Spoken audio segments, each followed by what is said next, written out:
ध्यानं मूलं गुरोर्मूर्ते पूजा मूलं गुरोर्पादं मंत्रं मूलं गुरोर्वाक्यं मोक्षं मूलं गुरोर्कृपः.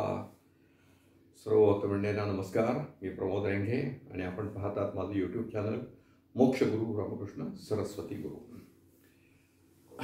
आज मी आपल्याकडे हा 53वा व्हिडिओ करत आहे आपल्याकरता. आणि 53 व्हिडिओमध्ये मी अंमळनेरमधले जे अनिल गोजरेकर हे जे गुरुभक्त होते त्यांचा अनुभव मी आज आपल्याला सांगणार आहे. स्मृतुगामित्व काय असतं याचा एक तो अनुभव आहे. या गोजरेकरांचं प्रथम दर्शन 1997 साली सद्गुरूंचं त्यांना झालेलं आहे. आणि पहिल्याच भेटीत श्री गुरूंना पाहिल्यानंतर त्यांना या ठिकाणी आपण आता स्थिर व्हावं असं वाटलं आणि सेवा करण्याची त्यांची एक उर्मी होती, त्यांची इच्छा होती. आणि मग त्यांनी तसा आशीर्वाद मागितला. सद्गुरूंकडे त्यांनी पावती पुस्तकाची मागणी पण केली. मला वाटतं ते धुळे जळगाव सत्संग मंडळाचे पण सदस्य आहेत. आणि सद्गुरूंनी त्यांना पावती दिली आणि पहिल्या पावती पुस्तकातच त्यांनी सद्गुरूंना प्रार्थना केली की माझी प्रत्येक पावती 3 आकड्यात व्हावी, असा मला आशीर्वाद द्यावा. 3 आकडे म्हणजे काय, 100च्या पुढच्या रक्कम. म्हणजे आपण पहिल्यांदा दर्शनाला आलोय, पहिल्यांदा पावती पुस्तक मागतोय आणि आपण त्या ठिकाणी ही इच्छा व्यक्त करतोय. हे खरोखरीच असे जेव्हा गुरुदेवांकडे भक्त येत होते तेव्हा त्यांना त्याचं कौतुक वाटलं. आणि सद्गुरूंनी तसा आशीर्वाद दिला आणि ते पावती पुस्तक त्याप्रमाणे संपलं. आणि त्याच्यानंतर दुसऱ्या वेळेस ते आले तेव्हा त्यांनी परत एक पावती पुस्तक मागितलं आणि त्यांनी सांगितलं मला शाश्वत पूजा 100 शाश्वत पूजा मिळवायच्या. आणि मग 100 शाश्वत पूजा मिळायचा त्यांनी एक काय म्हणतात संकल्प सद्गुरूंच्या चरणी व्यक्त केला. आणि त्याचं कारण जे सांगितलं, सद्गुरूंनी त्यांना विचारलं की तुम्हाला एवढे 100 शाश्वत पूजा का मिळवायच्या. तेव्हा त्यांनी सांगितलं 100 शाश्वत पूजा जर मी मिळवल्या तर त्या 100 व्यक्तींना जन्मभर आशीर्वाद मिळणार. त्यांनी जो दिवस निवडला आहे त्या दिवशी या ठिकाणी गुरुचरणावर पूजन होईल. त्याचं आपण त्या गोत्राचं नाव वगैरे घेत असतो आणि मग त्या व्यक्तीला ते आशीर्वाद जन्मभर मिळतील. आणि या प्रसादाने, या जन्मभर मिळून या दिव्य प्रसादाने त्यांचं घर देखील उजळून जाईल. बघा, आपल्या नगर देवस्थानमध्ये ज्या शाश्वत पूजा होतात त्याचा प्रसाद हा प्रत्येकाच्या घरी पाठवला. तो प्रसाद हा दिव्य प्रसाद आहे, ही अनिल गोजरेकरांनी व्यक्त केलेली या ठिकाणी भावना आहे. आणि पुढे जे त्यांनी सांगितलं ते मात्र कमाल करण्यासारखं आहे. ते म्हणले 100 घरांमधल्या पूर्वजांना या पूजेमुळे सद्गती लाभेल. आपल्याकडे आपली या हिंदू धर्मात एक समज आहे, जर आपण काही सत्कर्म केलं, तर आपण काही सत्कर्म केलं तर आपल्या मागच्या पिढ्या या उजळून येतात. पुढच्या पिढ्यांना ते आशीर्वाद मिळतात. पण मागच्या ज्या पिढ्या आहेत त्या पिढ्यांना देखील, त्यातल्या काही व्यक्तींना देखील सद्गती मिळू शकते. हे उत्तर ऐकल्यानंतर आमचे सद्गुरू तर संतुष्ट झालेच, पण अनिलजींनी दिलेलं उत्तर वाचल्यामुळे मला एक या शाश्वत पूजेचं वेगळं रहस्य कळलं. आजपर्यंत मी काय समजत होतो, शाश्वत पूजा करायची, त्या दिवशी प्रसाद मिळणार आहे, तिथे पूजा होणार आहे. बऱ्याच लोकांच्याकडे या जेव्हा शाश्वत पूजा करतात तेव्हा ती पूजा तिथे कॉन्ट्रॅक्ट बेसिसवर दिली आहे असा एक त्यांचा समज असतो. पण मी मात्र माझ्या घरातल्या, माझ्या मुलं, नातवंड, पत्नी, आई या सगळ्यांच्या नावाने जेव्हा शाश्वत पूजेचा संकल्प केला होता त्यावेळेस ज्या दिवशी ती पूजा असेल त्या दिवशी मी घरी देखील सद्गुरू चरणाला प्रार्थना करतो, त्यांना काहीतरी नैवेद्य करतो, त्यांना काहीतरी हार घालतो. कारण तिथं जी माझी पूजा आहे ती ते मंडळी करणार आहेत. पण माझ्या अंतःकरणातनं माझ्या सद्गुरूंची पूजन त्या दिवशी मी केलं पाहिजे असा माझा अट्टास असतो. आता माझ्या मुलींना किंवा माझ्या सुनेला, माझ्या मुलाला देखील त्या मी सूचना दिलेल्या असतात. म्हणजे नुसतंच तिथे शाश्वत पूजा करायची नाही, तर त्या दिवसाचं आपल्यालाही स्मरण झालं पाहिजे, तरच ती पूजा सार्थकी लागेल असं माझं म्हणणं आहे. आणि या पद्धतीने अनिलजींनी या ठिकाणी आपल्याला एक वेगळी दिशा दिलेली आहे शाश्वत पूजेची. जी मंडळी गुरुसेवेसाठी बाहेर जातात, भिक्षा मागतात शाश्वतजीची, त्यांनी हे अवश्य सांगावं असं मी आपल्याला आव्हान करतो. या ठिकाणी गोंदेकरांची पहिल्या 2 भेटीतच त्यांची निष्ठा एवढी वाढली होती की त्यांनी सद्गुरूंचा प्रतिमा नगरमधनं घेतली आणि एका गुरुपुष्यामृताच्या मुहूर्तावर त्यांनी त्या ठिकाणी अधिष्ठान घरामध्ये स्थापन केलं. आणि ज्या दिवशी अधिष्ठान स्थापन केलं त्या दिवशी त्यांनी त्या प्रतिमेची पूजा केली, हार घातला, नैवेद्य ठेवला. आणि संध्याकाळच्या वेळेस त्यांचे वडील बाहेरून काहीतरी काम करून आले असतील, कामावर आले आणि त्यांनी आल्या विचारलं, अरे काय रे, आज कोणी येऊन गेलं का आपल्याकडे? आज मला फार प्रसन्न वाटतंय घरात. तर गोंदेकरांनी उत्तर दिलं, येऊन गेले नाही, ते आपल्याकडे राहायला आले.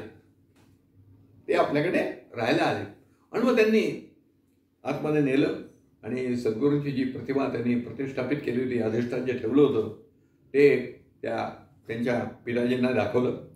आणि ते केल्यानंतर त्यांचे वडीलही संतुष्ट झाले. अरे म्हणे, तू फार चांगलं करतोयस, तू गुरुचरणाची सेवा करतोयस, छान आहे.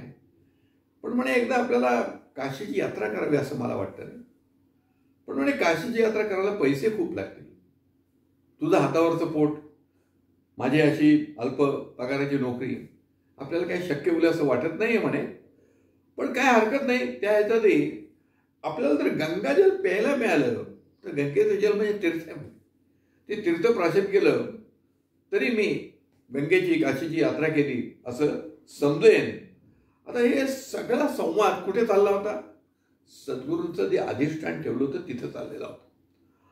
आणि त्यांनी सद्गुरूंना कुठलीही प्रार्थना केली नाही की मला काशी यात्रा करायला तुम्ही मदत करा वगैरे, काही केलं नाही. फक्त ही चर्चा त्यांच्या समोर चाललेली होती काय. आणि त्यानंतर ही चर्चा झाली. त्या सर्वांना अत्यंत त्या दिवशी आनंदाचा दिवस गेला, समाधानाचा दिवस गेला. आपल्या घरी गुरुचरण लागलेत असाच तो त्यांचा सगळ्यांचा आविर्भाव होता. आणि त्या दृष्टीने मग पुढे दुसऱ्या दिवशी ते कामाला गेले. आणि भुसावळून येताना तापी गंगा तापी असं काहीतरी त्या एक्सप्रेसचं नाव आहे, गंगा तापी, या एक्सप्रेसमधनं ते भुसावळून त्या अंमळनेरला यायला निघालेले होते. आणि त्यांच्याकडे सद्गुरूंचे त्यावेळेस आपण पेन तयार केलेले होते, सद्गुरूंचं चित्र असलेले पेन होते, बॉल पेन. आणि मग तो एक बॉल पेन त्यांनी लावलेला होता. ते जिथे बसले होते तिथं एक प्रौढ महिला आणि तिची एक तरुण मुलगी अशी दोघंही तिथे बसले होते. त्या मुलीने विचारलं, हा फोटो कोणाचा आहे? मग त्यांनी सांगितलं, आमच्या सद्गुरूंचा आहे म्हणे. त्यामुळे मला मिळेल का बघायला? त्यांनी बघितलं. म्हणे मला हा पेन द्याल का?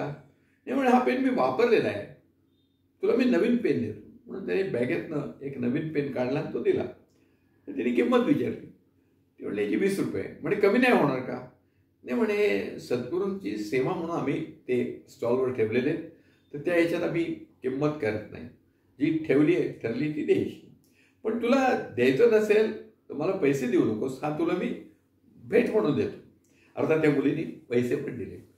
ते पाहिल्यानंतर हे त्यानंतर ते गुरुवाणीची पुस्तक वाचत होते. मग त्यांचे आपल्या सद्गुरूंबद्दल उत्सुकता वाढली त्या दोघेची. मग त्यांनी काय माहिती विचारली. ही सगळी माहिती त्यांनी सांगितली आणि म्हणजे आम्हालाही दर्शनाची इच्छा व्हा. ते म्हणजे मी पत्ता दिला. हे म्हणे काय तुम्ही महाराष्ट्रातलेच आहात, तर दर्शन घ्या केव्हाही. ते म्हणले आम्ही महाराष्ट्रातले नाही आहेत, मी मराठी बोलते तुमच्याशी, पण आम्ही काशीचे आहोत आणि काशीमध्ये आमचा व्यवसायच आहे गंगा लॉज म्हणून, आणि त्या येतात आमच्याकडे, यात्रेकरू येतात आणि ते काशी यात्रा करतात, आम्ही त्यांची व्यवस्था करतो. तर ते म्हणले आमच्या वडिलांनी कालच काशी यात्रेची इच्छा व्यक्त केलेली आहे आणि आमचा विचार चालू आहे, पण म्हणे आमची आर्थिक परिस्थिती काही एवढी चांगली नाही की आम्ही काशी यात्रा करू शकू.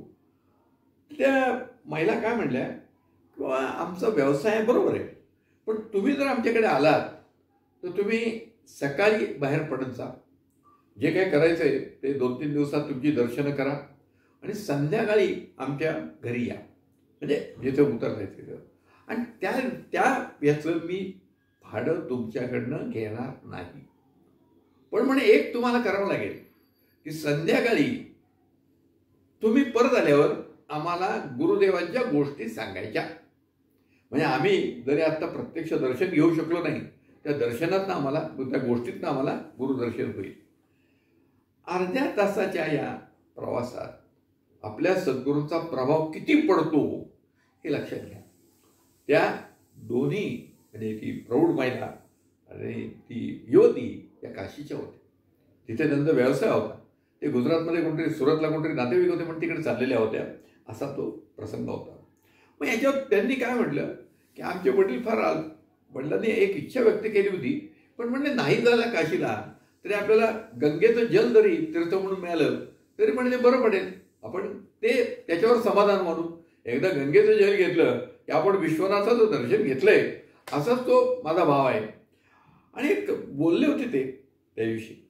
आणि ही जेव्हा संवाद सांगितला तेव्हा ती युवती उठली. तिने आधी वॉटर बॅग काढली, वॉटर बॅगमधनं पाणी हातावर घेतलं, हात धुतले खिडकीतनं आणि बॅग काढली त्यांची. त्या बॅगमधनं एक पाण्याची बाटली काढली. मग या विचारलं काय केलं तू, पाण्याची बाटली का काढली? ते म्हणले पाण्याची बाटली नाही, हे गंगाजल आहे, हे गंगा आहे. मग त्यांनी हात पुढे केला तीर्थ घ्यायला. ते म्हणले मी तीर्थ म्हणून तुम्हाला देत नाहीये, हे माझ्या आजोबांना म्हणजे तुमच्या वडिलांना तुम्ही द्यायचं आहे आणि ही बाटली तुम्ही स्वतः घेऊन जायची. असं ते तीर्थ वडिलांना दिलं काय यांना ते. म्हणजे त्या मुलीची अर्ध्या तासात जी भावना निर्माण झाली त्यातनं काय झालं की वडिलांनी जी इच्छा व्यक्त केली गंगाजल घ्यायची, ती देखील त्या ठिकाणी पूर्ण झाली. म्हणजे बघा, आपण सद्गुरूंकडे प्रार्थना करतो, त्या प्रार्थनेला जेव्हा प्रतिसाद मिळतो त्याला आम्ही स्मर्तुकामित्व म्हणतो. पण या ठिकाणी फक्त त्यांच्या अधिष्ठानापुढे चर्चा झाली आहे आणि त्या चर्चेला देखील अशा प्रकारे सद्गुरूंनी कृपा करून प्रतिसाद दिलेला आहे. पण असं म्हणतो की कल्पवृक्षाच्या खाली बसल्यावर तुमच्या मनात ज्या काही कल्पना येतील त्या कल्पना तो वृक्ष पूर्ण करतो. माझे सद्गुरू हे कल्पवृक्षच आहेत. त्यांच्या अधिष्ठानापुढे बसून तुम्ही काही कल्पना केल्या तर त्या देखील पूर्ण होत असतात. अर्थात एवढंच आहे की सद्गुरूंच्या अधिष्ठानापुढे तुम्ही काही जरी कल्पना केल्या तरी तुमच्यासाठी योग्य आहे तेच ते देत असतात. आणि म्हणून आम्हाला सद्गुरूंनी नेहमी सांगितले की प्रार्थना करताना प्रार्थना करा, पण यथा योग्यम तथा करू, असं म्हणा, म्हणजे तुम्हाला योग्य असेल ते मी देईन. अर्थात गंगाजल हे त्यांना पाहिजे होतं आणि ते सद्गुरूंनी या माध्यमातून दिलं आहे. सांगायचं कारण काय की एवढ्या अल्पावधीत देखील त्या 2 व्यक्तींवर गुरुदेवांचा किती प्रभाव पडला हे तुम्ही जाणून घ्या.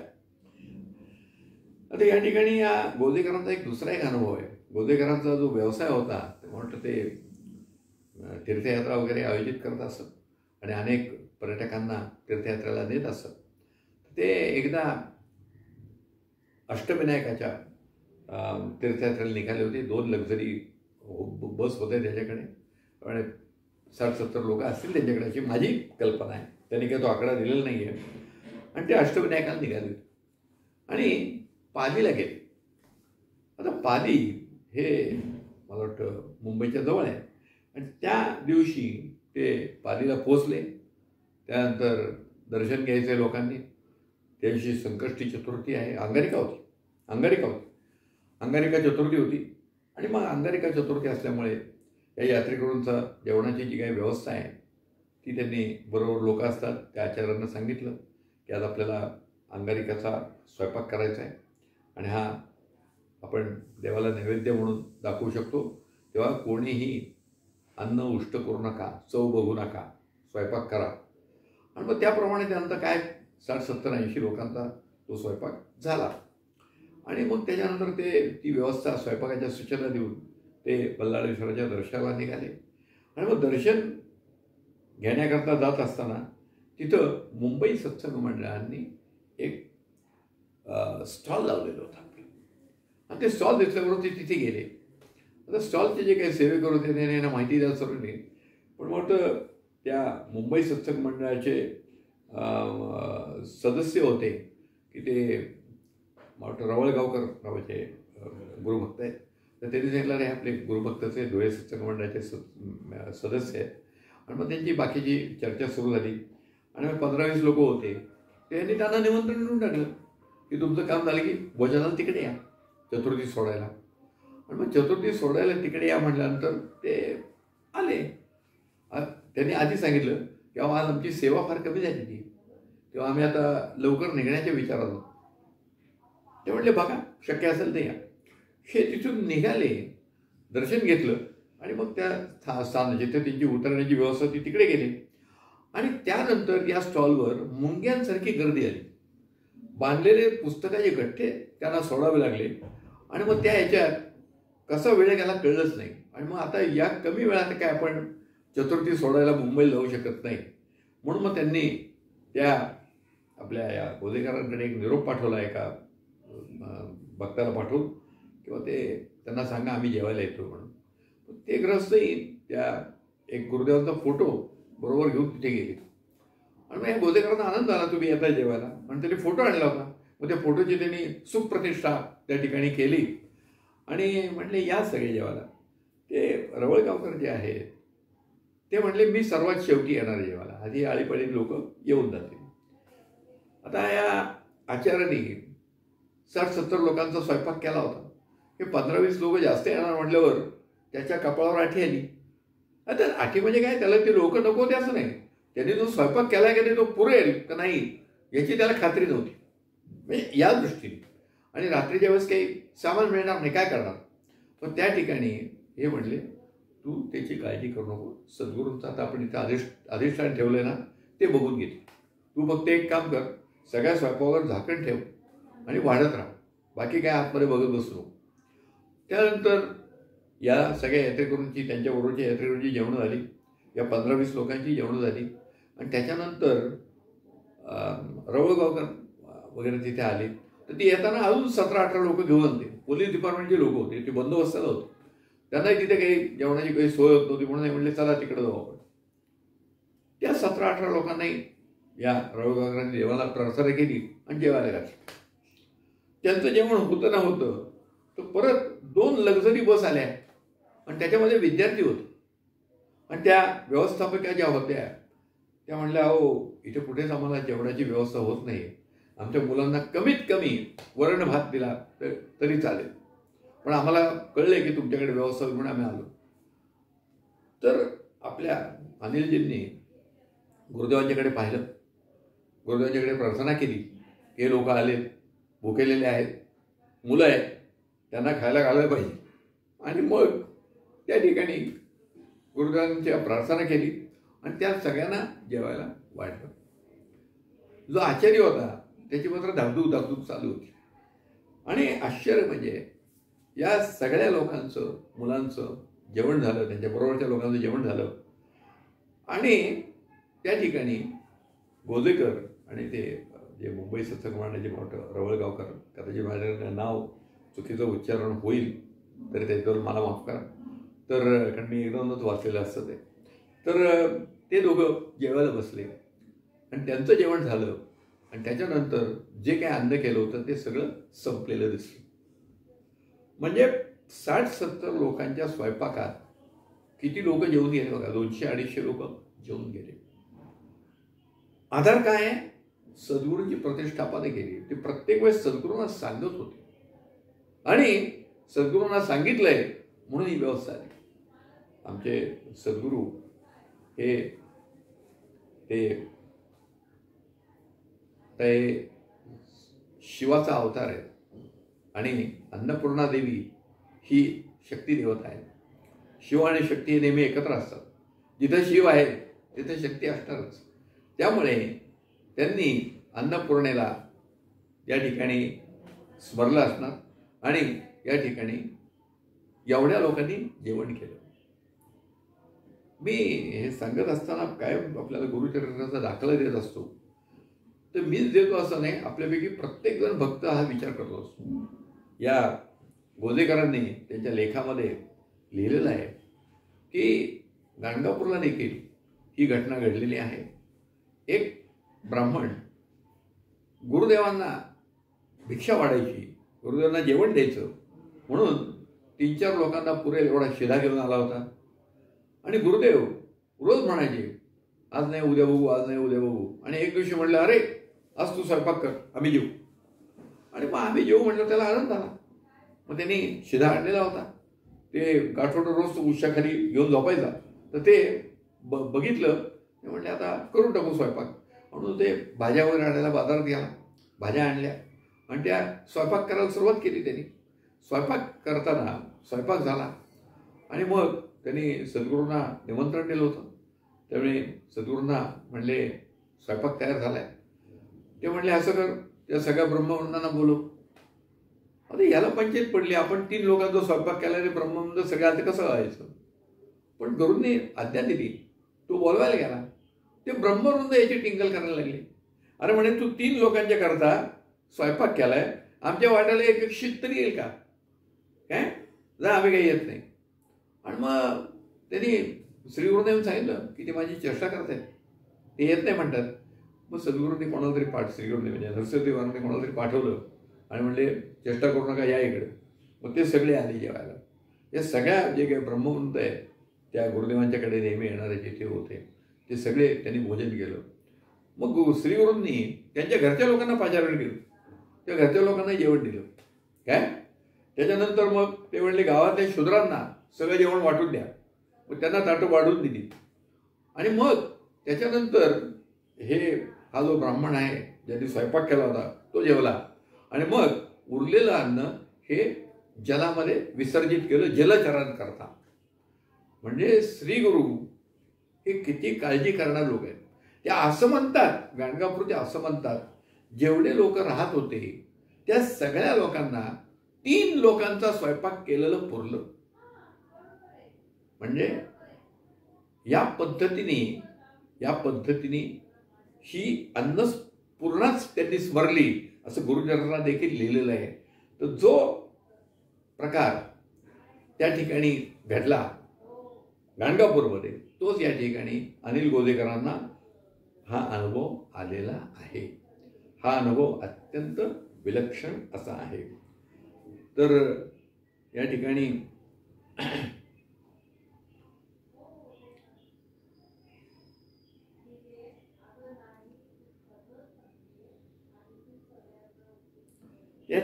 हा फार एक चांगला असा अनुभव गोदेकरांना आलाय. तो गोदेकरांनी गुरुगौरविका भाग 4 मध्ये तो व्यक्त केलेला आहे आणि त्याच्या आधारे मी आपल्याला हे निवेदन केलं. तर आपण थांबूया. धन्यवाद. श्री गुरुदेव दत्त.